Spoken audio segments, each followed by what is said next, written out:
On va se tourner vers la parole de Dieu et je vais faire un petit mot de prière. Merci de ce dimanche. Notre Dieu, nous voulons plonger nos regards dans ta parole pour mieux te connaître, celui que tu as envoyé, ton Fils Jésus. Parle-nous, édifie-nous, console-nous. Dirige-nous, Seigneur, dans ce monde qui est parfois mêlant et obscur. Nous avons besoin de ta lumière. C'est dans le nom de Jésus que je prie. Amen. Alors, ce matin, on est dans la Genèse, au chapitre 5. Et le titre, c'est « Marcher avec Dieu dans un monde brisé ». Marcher avec Dieu dans un monde brisé. Il y a quelques semaines, Josiane et moi, on a fait notre testament parce qu'on a désormais un fils. Alors, on a fait notre testament. Puis ça soulève la question, qu'est-ce que je veux léguer? Puis à qui? Qu'est-ce que je veux léguer à mon fils Jude? Puis dans un testament, on parle de possession, mais au-delà des possessions, qu'est-ce que je veux léguer? Qu'est-ce que je veux qu'il reste à mes descendants? Et ça va être une question qu'on va considérer aujourd'hui dans ce passage-là, qui est une longue généalogie. Dans la Genèse au chapitre 2, au verset 4, on avait regardé une petite expression. Il était écrit « Voici les origines des cieux et de la terre ». Et on avait dit que cette expression-là, « Voici les origines », elle revenait à 10 reprises dans la Genèse. La Genèse est bâtie autour de ces sections-là qui te racontent les origines et qui te racontent la descendance.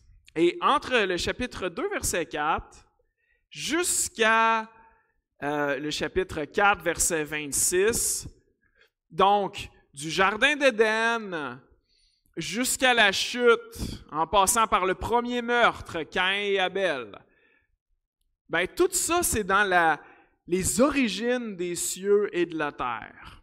Et ce qu'on voit dans cette section-là, c'est comment est-ce qu'on est passé d'un monde que Dieu a créé bon, même très bon, et on nous explique comment on est passé vers un monde qui est maudit, vers un monde de mort.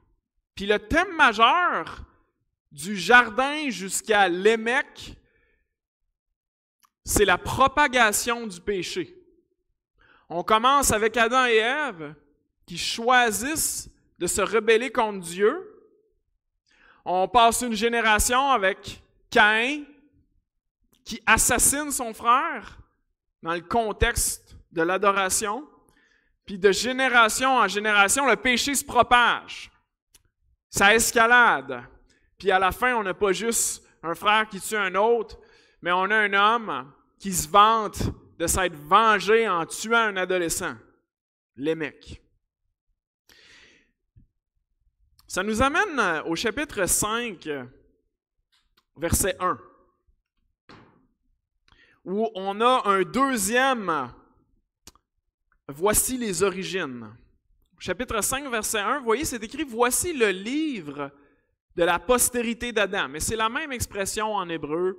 Voici les origines d'Adam, voici la postérité, ou voici ce qui arrive avec Adam et sa descendance. Et ce qu'on va voir dans la généalogie, c'est qu'il va y avoir une grosse différence avec les descendants de Caïn.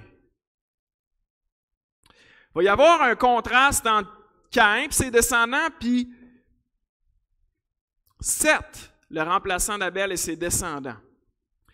Et les points communs de tout ce beau monde-là, c'est que chaque personne est dans un monde qui est brisé, est dans un monde séparé de Dieu, est dans un monde où il y a de la souffrance, du travail pénible, un monde qui est sous la malédiction.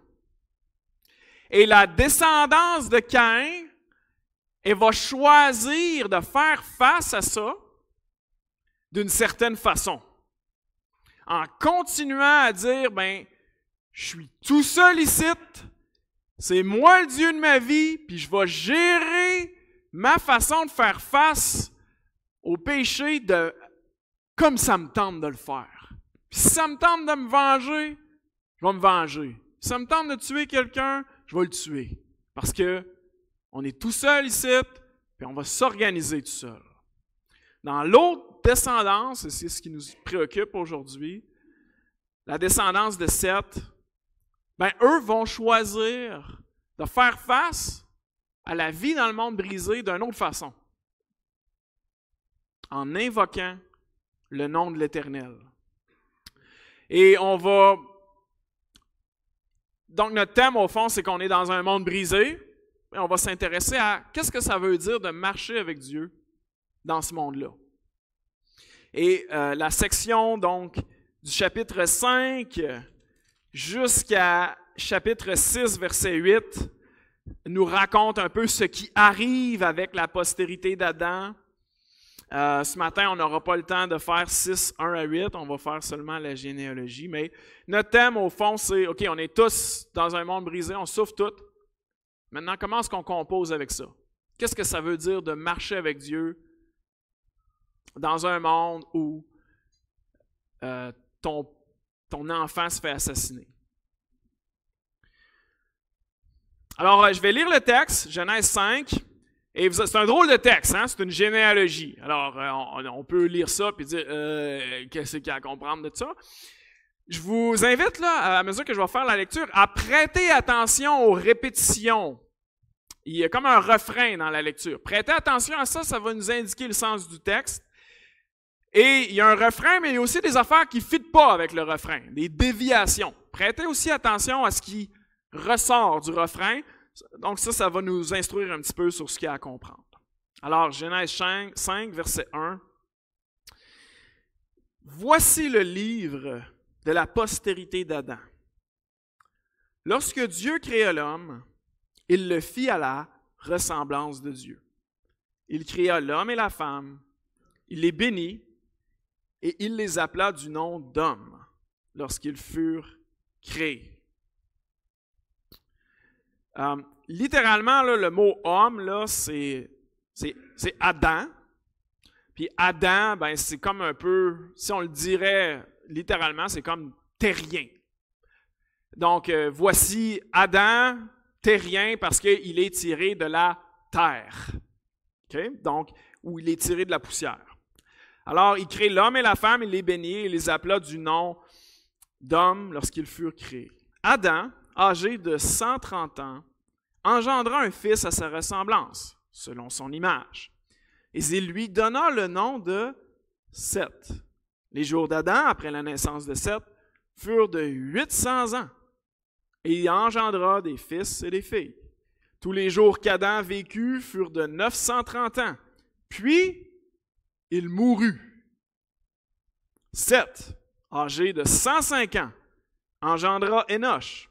Seth vécut, après la naissance d'Énoch, 807 ans, et il engendra des fils et des filles. Tous les jours de Seth furent de 912 ans, puis il mourut. Énoch, âgé de 90 ans, engendra Kénan. Énoch vécut, après la naissance de Kénan, 815 ans, et il engendra des fils et des filles. Tous les jours d'Énoch furent de 915 ans. Puis, il mourut. Entendez-vous le refrain? Kénan, âgé de 70 ans, engendra Mahalalel. Donc, si vous cherchez des noms d'enfants, beaucoup de... Kénan vécut, après la naissance de Mahalalel, 840 ans, et il engendra des fils et des filles. Tous les jours de Kénan furent de 910 ans. Puis, il mourut. Mahalalel, âgé de 65 ans, engendra Jéred. Mahalalel vécut après la naissance de Jéred 830 ans, et il engendra des fils et des filles. Tous les jours de Mahalalel furent de 895 ans, puis il mourut. Jéred, âgé de 162 ans, engendra Hénoc. Jéred vécut, après la naissance d'Hénoc, 800 ans, et il engendra des fils et des filles. Et tous les jours de Jéred furent de 962 ans. Puis il mourut. Hénoc, âgé de 65 ans, engendra Métouchéla. Et Hénoc, après la naissance de Métouchéla, marcha avec Dieu 300 ans. Et il engendra des fils et des filles. Tous les jours d'Hénoc furent de 365 ans. Hénoc marcha avec Dieu, puis il ne fut plus, parce que Dieu le prit. Métouchéla, âgé de 197 ans, engendra Lémec. Métouchéla vécut, après la naissance de Lémec, 782 ans,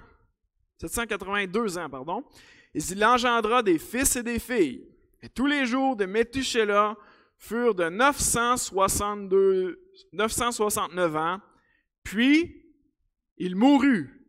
Lémec, âgé de 182 ans, engendra un fils. Il lui donna le nom de Noé,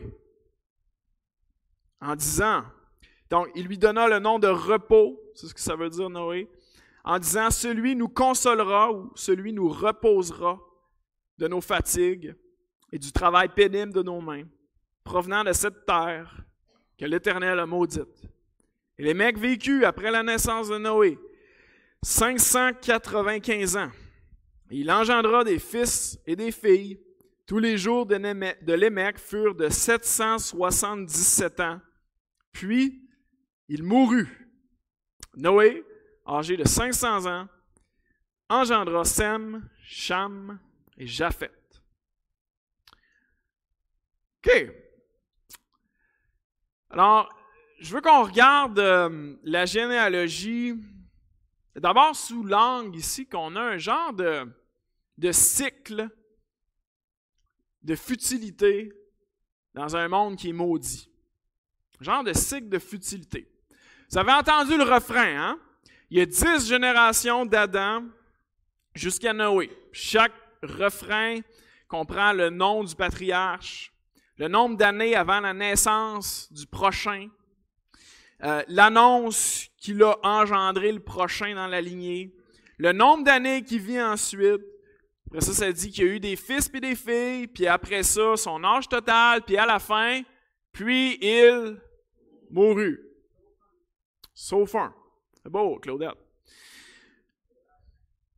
Et puis quand on arrive à ce chapitre-là, on vient d'en voir un autre, une généalogie, où on n'a pas parlé de la mort de personne. On nous a dit la généalogie des descendants de Caïn qui ont fait des grandes choses. Ils ont fondé des villes, ils ont inventé la métallurgie, ils ont inventé la musique. Et on se pose la question, les conséquences du péché, est-ce que c'est pire que ça? Et là, on arrive à cette généalogie-là avec un refrain de mort. Tout le monde meurt. Puis il mourut. Puis il mourut. C'est comme un rappel criant que la vie n'est pas comme elle est censée être. Ce n'est pas la vie nue et sans honte, marcher dans le jardin avec l'Éternel Dieu, comme lui, il l'avait pensé. Prêtez attention au verset 5 de Genèse 5. Il est dit, tous les jours d'Adam furent de 930 ans, puis il mourut. Et Adam, 900 quelques années après la chute, on ne sait pas c'est en quelle année que la chute s'est passée, mais plusieurs années après, même si c'était des centaines d'années après, il reçoit la conséquence certaine de ce que Dieu lui avait dit au chapitre 2, verset 17. « Tu ne mangeras pas de l'arbre de la connaissance du bien et du mal, car le jour où tu en mangeras, tu mourras certainement. » Il reçoit la conséquence du péché. Alors le jour même qu'ils ont pris du fruit de la connaissance du bien et du mal, ils ne sont pas morts physiquement, ils sont morts spirituellement. Puis après ça, leur vie de couple, elle en a pris un coup. Après ça, il a travaillé toute sa vie, pas dans un champ qui est généreux et abondant, mais dans une terre difficile à se rompre le dos, qui lui donnait des épines. Puis ultimement, 930 ans plus tard, Adam est mort. Peu importe la technologie, peu importe la durée de vie, peu importe que tu sois un dieu parmi les hommes comme Lémec qui terrorisait tout le monde autour de lui, peu importe que tu sois fils de Caïn ou fils de Seth, ça finit de la même façon. Puis, il mourut. Vous notez aussi qu'au travers du refrain, il y a une diminution de l'abondance de la vie. À la fin, les patriarches vivent de moins en moins longtemps. La vie est moins longue et elle est moins abondante. Alors, dans ce refrain, c'est un refrain de futilité. On vit, on peine et on meurt. Les paroles de l'autre Lémec, en parlant de Noé, le reflètent, le travail pénible de nos mains provenant de cette terre que l'Éternel a maudite. Je vous cite le cours Les Sentiers du cœur. Et dans le cours des Sentiers du cœur, il y a un principe. C'est le principe numéro 2 qui va comme suit. Ce monde est déchu, le monde dans lequel on vit est déchu, et il fait donc mal d'y vivre. En dehors du jardin où on a été créé, c'est le domaine des désirs frustrés, des douleurs, des souffrances, des maladies, des vies de couple pénibles et des gangs-pains précaires, des morts subites. Et ça, c'est la normalité dans notre monde. C'est le monde qu'on habite. C'est le monde dans lequel on doit vivre. Et si on pense à notre nature, par nature, ce qu'on veut, c'est de ne pas souffrir. On ne veut pas lutter. Alors, ce qu'on cherche premièrement comme humain, c'est à diminuer ou à oublier notre souffrance, plutôt nécessairement que de faire la volonté de Dieu. Donc, ce principe-là, qui est tiré de la Bible, doit être reçu puis accepté. Ce monde est déchu et il fait mal d'y vivre. Et si, comme humain, je n'accepte pas que je suis dans un monde brisé ou que ce monde n'est pas comme il est censé être, si je ne suis pas prêt à accepter ça, il va y avoir des conséquences. Il va y avoir des attentes qui ne seront pas réalistes. Alors, si pour moi, je ne suis pas dans un monde brisé ou dans un monde qui n'est pas comme Dieu l'a voulu, une conséquence de ça, c'est que je ne vais jamais m'intéresser à Dieu. Parce que ce monde, c'est tout ce qu'il y a à espérer. Il n'y a rien à espérer de plus. Alors, pourquoi je m'intéresserais à Dieu? Si je n'accepte pas l'autre partie, qu'on est dans un monde brisé, si je n'accepte pas que je suis dans un monde brisé, je peux aussi penser que tout ce que je vis de négatif, c'est directement une punition que Dieu m'envoie. Un peu l'idée du karma. Mais c'est un monde qui est brisé. Alors des fois, il y a des mauvaises choses qui nous arrivent, pas parce que Dieu m'en veut personnellement à moi, mais parce qu'on est dans un monde qui est brisé. Si d'un côté, j'accepte que je suis dans un monde brisé, mais que je n'accepte pas qu'il y fait mal d'y vivre ici, ça va m'amener à ne pas être capable de dire « Ouch, ça fait mal ». J'aurai même pas conscience des mauvais moyens que je vais prendre pour fuir ma souffrance. Pensez aux descendants de Caïn. Caïn est un homme qui souffre et Dieu se présente à lui pour essayer de le ramener Et Dieu l'a fait d'une façon très gracieuse. Mais dès que la conversation est finie, regardez au chapitre 4, verset 16, comment Caïn réagit. Puis, Caïn s'éloigna de la face de l'Éternel. Comment est-ce qu'il réagit? Il s'éloigne de la face de l'Éternel.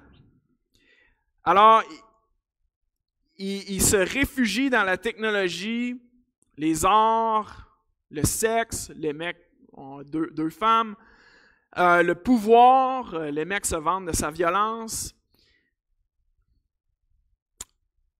Il est tellement pas capable de dire « Ouch, ça fait mal, Dieu, j'ai besoin que tu interviennes », qu'il va prendre n'importe quel autre moyen pour refouler ce qu'il vit ou encore diminuer sa souffrance en ayant plus de plaisir dans un autre aspect. Puis,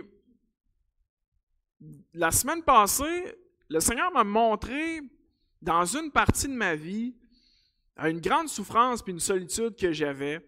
C'est dans le contexte de mon doctorat. Puis, il y avait quelque chose de bon de réaliser que j'avais de la souffrance dans cette partie-là de ma vie. Parce qu'à partir du moment où je le sais, ouch, ça fait mal, ben, je suis en position après ça pour voir les mauvaises façons que j'essaye de composer avec ça. Et puis ensuite, si j'ai mal, je peux recevoir une consolation. Alors quand j'accepte ce principe-là, que je vis dans un monde brisé, dans lequel il fait mal d'y vivre, ben, ça me permet de comprendre que la mort, la maladie, le dépérissement du corps, ça ne vient pas de Dieu, quoique c'est Dieu qui le permet, mais qu'il s'agit d'une conséquence du péché. C'est pas parce que Dieu m'aime pas personnellement. Même Dieu lui-même, on verra avec Noé plus tard au chapitre 6, verset 6, même Dieu lui-même, il est affligé dans son cœur. Ou littéralement, c'est comme si son cœur était percé de ce qui se passe sur la terre. Il est souffrant de ça. Hein? C'est du langage un peu impressionnant quand même. Dieu est affligé dans son cœur de voir la méchanceté humaine. Donc ça, c'est mon premier point. Hein? On vit dans un monde, cycle de futilité, on fait tout face à des affaires difficiles, à des degrés variés, puis ça finit tout de la même façon, puis il mourut. Chaque humain, on a ça en commun. Et ce qu'on va voir dans la deuxième partie du message, c'est 4 aspects de qu'est-ce que ça veut dire de marcher avec Dieu dans un monde qui est brisé. On a regardé le refrain dans ce qui revient, et maintenant on va voir les déviations, et ils vont nous informer un petit peu sur qu'est-ce que ça veut dire de marcher avec Dieu dans un monde dans lequel c'est tough de marcher pour Dieu, finalement. Et je vous encourage à saisir quelque chose qui va vous accrocher là-dedans. Saisir quelque chose qui va vous accrocher là-dedans, que le Seigneur veut peut-être vous amener à développer. Et avant d'y aller, je veux juste souligner quelque chose qui est un petit peu curieux entre les deux généalogies. C'est que dans les descendants de Caïn puis les descendants de Seth, les noms sont presque pareils. Il y a 2 Enoch, il y a 2 Lémec, il y a Caïn, il y a Kénan, il y a comme une sonorité qui est similaire. C'est comme un peu pour nous dire que ces personnes-là n'étaient pas si différentes l'une de l'autre. Ce sont des humains. La différence, par exemple, c'est que leur foi, leur façon de composer avec un monde brisé va créer un héritage qui est complètement différent. Il y a 2 Lémec dans l'histoire. Il y a un Lémec qui se venge, qui tue un adolescent, puis il y a un Lémec qui est rempli d'espérance. Est-ce que je veux être Marc-André de l'espérance ou le Marc-André de la vengeance? Pensons à ce que je veux léguer. Pensez à ce que vous voulez léguer à ceux qui vont vous rester. Le legs de Caïn ou le legs d'Abel. Abel, il n'a rien laissé. Là. Il n'y avait rien dans son testament, il ne possédait rien. Mais quel héritage! Quel héritage! Le pas numéro 1, OK, vous voyez mon architecture, là, on marche avec Dieu, là, je vais parler de 4 pas, OK? Ça, j'ai pris cette décision-là. Pas numéro 1, de qu'est-ce que ça veut dire de marcher avec Dieu? La première affaire, c'est la foi au Dieu de la promesse. La promesse de Dieu, de croire en cette promesse-là. Je vous invite à penser à Adam et Ève, qui avaient la vie rêvée, mais ils ont commis des erreurs irréparables. Et dans Genèse 3, je vous invite à regarder ce que le Dieu de la promesse y fait. Dès le péché, Dieu se présente, non pas en colère, qu'est-ce que tu as fait là? Pas je crie trop fort, hein? Des fois, c'est pas agréable, ça. Là. OK. Donc, qu'est-ce que tu as fait là? Mais il se présente avec une curiosité. Où es-tu? Dit-il au verset 9. Parce qu'il veut que Adam se retrouve lui-même. Verset 11. Qui t'a appris que t'es nu? Non, qui t'a appris que t'es nu? Qui t'a dit ça? Est-ce que tu as mangé de l'arbre dont je t'avais défendu de manger? Pourquoi? Parce qu'il s'intéresse à son cœur. Il veut savoir d'où vient le mensonge.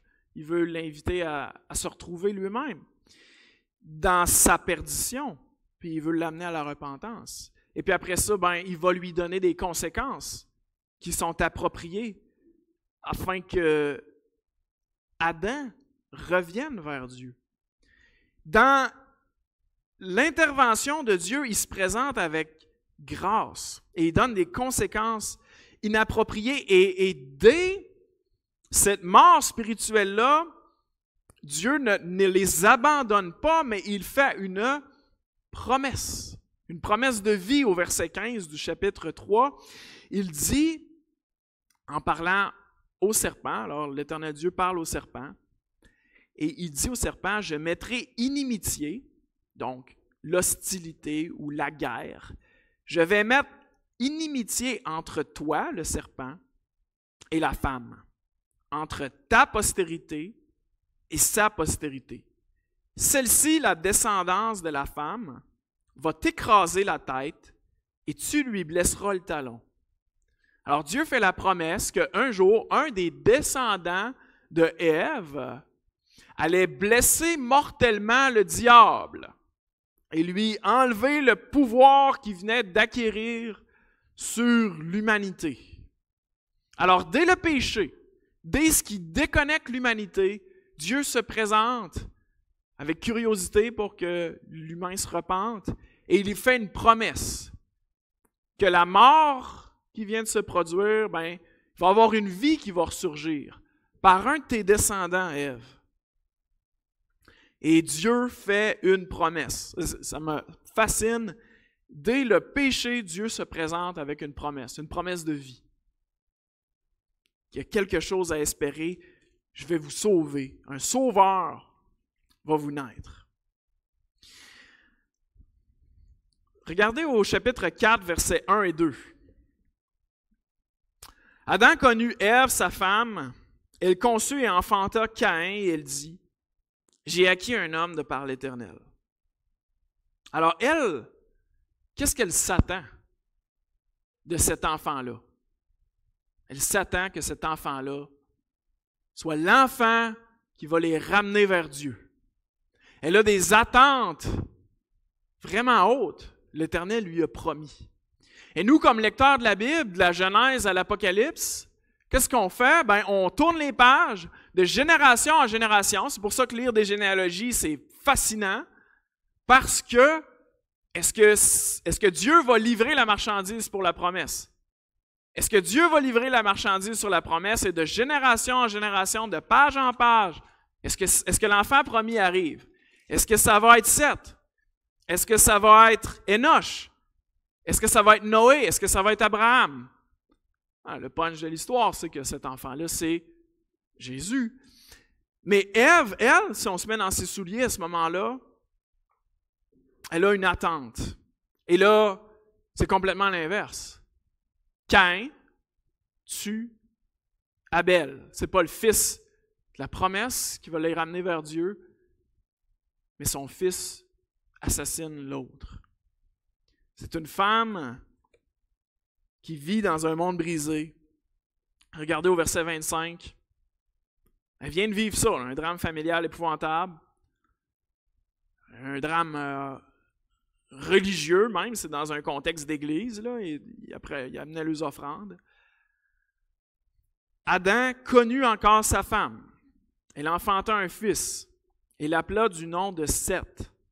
Car, dit-elle, Dieu m'a donné un autre fils à la place d'Abel que Caïn a tué. Alors, dire ça, hein? Cet autre fils que l'Éternel m'a donné à la place d'Abel que Caïn a tué. Elle a le cœur brisé. Puis Seth va probablement toujours lui rappeler Abel. Le fils promis, il s'est fait tuer.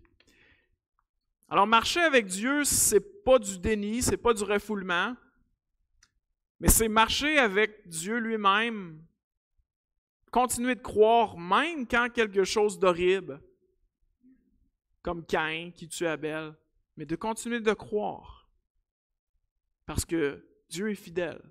Il va l'accomplir, cette promesse-là. Ça devrait probablement pas prendre le schéma simple qu'on pense que ça va prendre, mais c'est ça la vie de foi. Et puis à chaque génération, comme lecteur de la Bible, on se pose la question, est-ce que c'est l'enfant promis? Et là, vous connaissez le refrain, fils et des filles, fils et des filles. Et ça nous amène à nous, faire confiance au Dieu de la promesse. On a tous un choix. Est-ce que je vais croire d'aligner ma vie avec la promesse de l'Éternel ou est-ce que je vais refuser de croire puis aligner ma vie selon ce qui est bon à mes yeux? C'est difficile de croire quand tu as vécu une déception profonde, comme celle de Ève. C'est difficile de croire. Ça te donne le goût d'être cynique, d'être sceptique. La vie dans un monde brisé est comme... ça te pousse à avoir de la difficulté à croire. Et je vous invite à prier, si vous êtes là, une prière qui vient de Marc au chapitre 9, 24. Seigneur Jésus, je crois, mais viens au secours de mon incrédulité. Je crois, mais viens au secours du fait que j'ai de la misère à croire. Et la question à laquelle ça nous renvoie, Dieu est-il fidèle? Y es-tu fidèle? Est-ce qu'il peut livrer la marchandise? Il l'est entièrement. Sa façon d'accomplir ses promesses, ça s'échelonne sur des siècles. Ses moyens d'arriver à ses fins sont sur une autre échelle que ce que nous, on peut imaginer, mais Dieu est fidèle. Et cette promesse-là d'un enfant sauveur, elle a été accomplie en Jésus. Je vous cite Romains 5, versets 18 à 19, qui nous dit « Ainsi donc, comme par une seule offense, la condamnation a atteint tous les hommes, l'offense d'Adam, on a en héritage la condamnation. De même, par un seul acte de justice, la justification qui donne la vie s'étend à tous les hommes. L'héritage qu'on a en Jésus, à partir du moment où par la foi, il m'inscrit dans ses légataires, j'hérite de la justification qui donne la vie. Car comme par la désobéissance d'un seul homme, beaucoup ont été rendus pécheurs, de même, par l'obéissance d'un seul, Jésus, beaucoup seront rendus justes. Jésus est venu apporter la vie éternelle. Si ce matin, vous n'êtes pas encore sur son testament, si je peux dire, tournez-vous vers lui, priez-le, invitez-le dans vos vies. Ça, c'est notre premier aspect de marcher dans un monde brisé, avoir foi. Avoir foi en lui. Et tout veut nous décourager quand la vie nous rentre dedans à croire en Dieu, veut nous pousser au scepticisme, au cynisme. Mais à l'image de Ève, même quand c'est dur, le fils de la promesse m'a été assassiné. Eh Dieu est fidèle et il va avoir livré la marchandise à Ève des milliers d'années plus tard en lui donnant le fils de la promesse. Le deuxième aspect que je veux souligner avec vous, c'est invoquer le nom de l'Éternel dans sa vie. C'est chapitre 4, versets 25-26, on va voir cette réflexion-là. Invoquer le nom de l'Éternel. Je commence avec un contraste. Caïn, lui, il ne s'est jamais repenti. En lui, sa façon de réagir avec un monde brisé, c'était de s'enfuir loin de la face de l'Éternel. Et ce mépris-là qu'il avait envers Dieu, le mépris qu'il avait envers Dieu, il l'a transmis. Dans son héritage à ses enfants, il a transmis son mépris envers Dieu. Lui, là, pas besoin de s'en occuper, tu peux t'enfuir loin. Fais ton affaire de ton côté, aucun problème. On va s'organiser de notre bord. Et il n'a pas invoqué le nom de l'Éternel. Il s'est éloigné de la face. Et si, comme homme, si comme femme, je ne retourne pas à Dieu, je vais léguer cette distance-là, que je le veuille ou non. Au verset 16, quand Caïn s'éloigne de Dieu, l'adoration de l'Éternel n'existait pas sur la face de la terre à ce moment-là. Verset 26, il faut attendre que Seth ait un fils. C'est alors que l'on commença à invoquer le nom de l'Éternel. Il faut attendre que Seth grandisse et que lui ait un fils pour que plus de quelques personnes invoquent le nom de l'Éternel. Alors, on se doute qu'il y a probablement un grand fossé entre la postérité de Caïn et la postérité de Seth, que les deux ne sont pas tout à fait simultanés, mais il faut de dire qu'à ce moment-là, il n'y a pas d'adoration de l'Éternel. Sur la face de la terre, il va falloir attendre beaucoup plus tard que Seth grandisse, que ses enfants grandissent pour que des gens dans la société invoquent le nom de l'Éternel. C'est une expression qui veut dire prier, adorer, offrir des sacrifices, parler de qui l'Éternel est, ses attributs, ses œuvres. Je continue avec le verset 5. Vous avez vu que Dieu a créé l'homme à son image et qu'il lui a donné un nom. Et après ça, on voit que Adam, au verset 3, lui, il ne crée pas un enfant, mais il engendre un fils à sa ressemblance selon son image. Dieu crée à son image et les parents engendrent à leur image. Et ça nous amène à nous. On porte tous l'image de Dieu. On a la capacité de représenter Dieu. On a une dignité. Et cette image de Dieu-là, elle est transmise de père en fils. Même dans un monde brisé, les humains sont créés à l'image de Dieu. On peut le connaître, jouir de sa bénédiction, puis on peut le servir. Et je porte aussi l'image de mon père, de mes pères. Je porte aussi leur corruption dans des attitudes, des pensées, puis des façons de vivre qui ne sont pas bonnes. Pensez à ce que Caïn a légué à ses enfants. La descendance de Caïn, elle est entièrement absorbée par ce monde. L'élevage, la musique, fonder des villes, la métallurgie. Il n'y a rien de mal là-dedans. Tout ça, c'est très bien, la musique, fonder des villes. Mais c'est ce qu'ils ne font pas qui est mal. Ils sont entièrement absorbés par ce monde, si bien qu'ils n'invoquent pas le nom de l'Éternel. Alors, une bonne chose qui prend toute la place, toute la place, 100%, là, devient une idole. Une bonne chose qui va m'empêcher de transmettre la foi à mes enfants, comme Caïn, c'est une idole. On regarde de l'autre côté de la descendance où certaines personnes marchent avec Dieu. On se doute, ils jouissent des bonnes choses de la terre tout en gardant les choses équilibrées. Je suis convaincu que Seth et les gens de foi ils ont joué de la musique, ils ont probablement utilisé des outils en métaux, mais c'est une question d'équilibre. On a la tendance facile à s'éloigner de la face de l'Éternel et à se lancer entièrement et à 100% dans nos objectifs.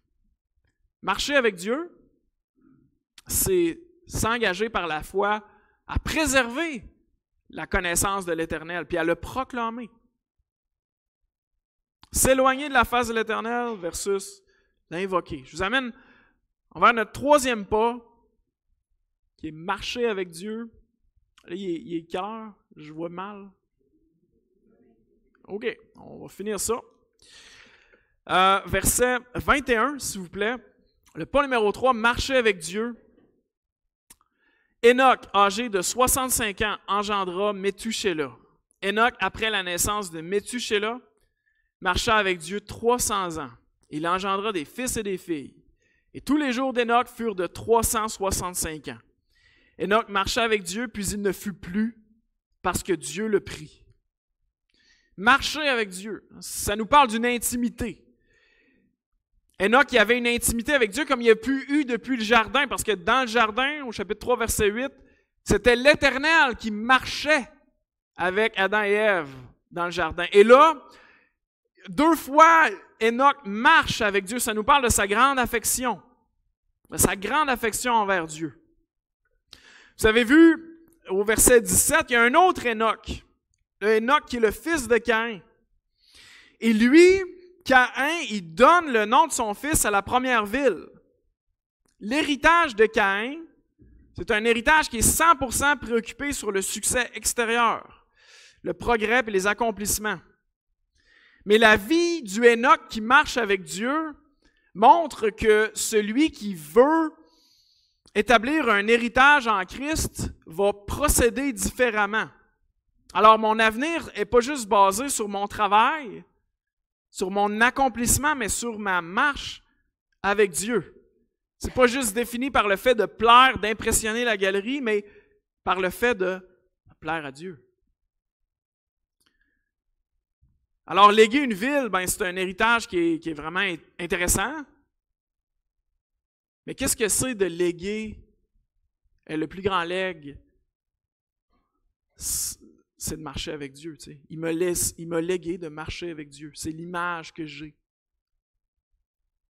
Citation d'un théologien.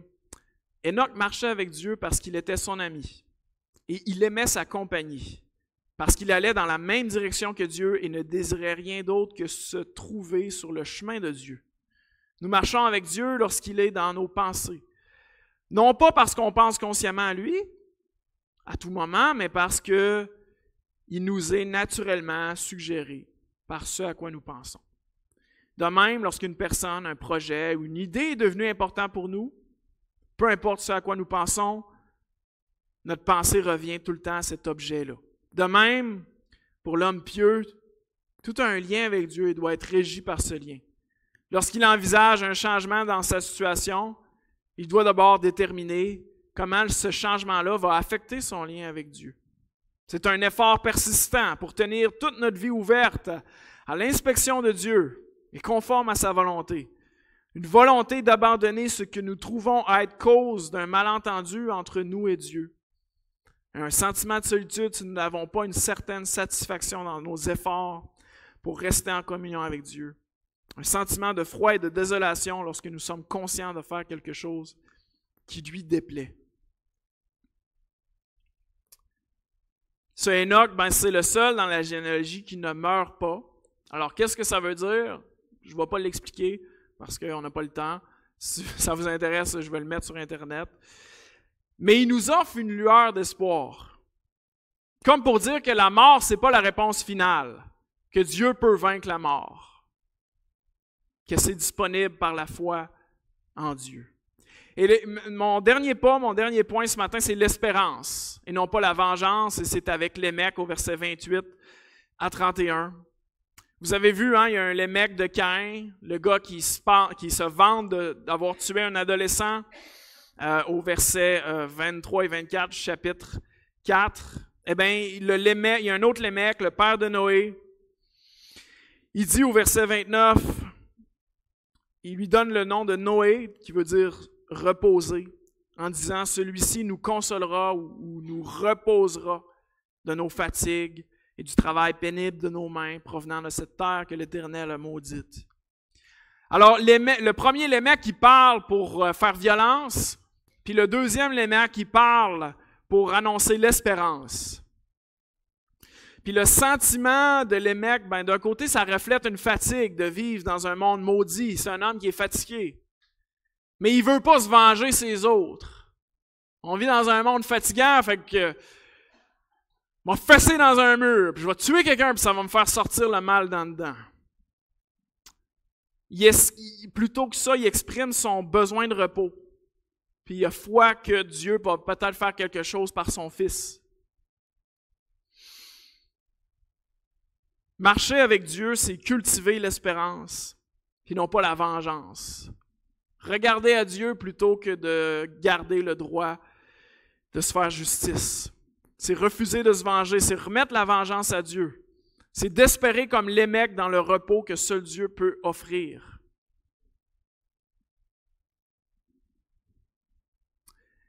Donc on vit dans un monde brisé, les frères, les sœurs. Et on peut réagir en allant loin de la face de Dieu, ou on peut réagir par la foi dans ses promesses, en cultivant l'espérance et non la vengeance, en continuant d'invoquer son nom, même si c'est difficile. Puis au travers de tout ça, de continuer de marcher pour lui, même quand c'est tough. Et merci de votre attention, je termine avec un mot de prière. Notre Père, merci parce que tu nous as donné le Fils promis, Jésus, qui est venu nous réconcilier à toi. Et puis, Seigneur, on s'est présenté à toi avec nos cœurs chargés, fatigués. Alors, on vit dans un monde brisé et mets en nous de la foi, de la confiance, de l'espérance, le désir de marcher avec toi. Seigneur, bénis-nous comme assemblée afin que nous puissions marcher avec toi comme ses ancêtres l'ont fait. C'est dans le nom de Jésus que je prie. Amen. Bonne semaine.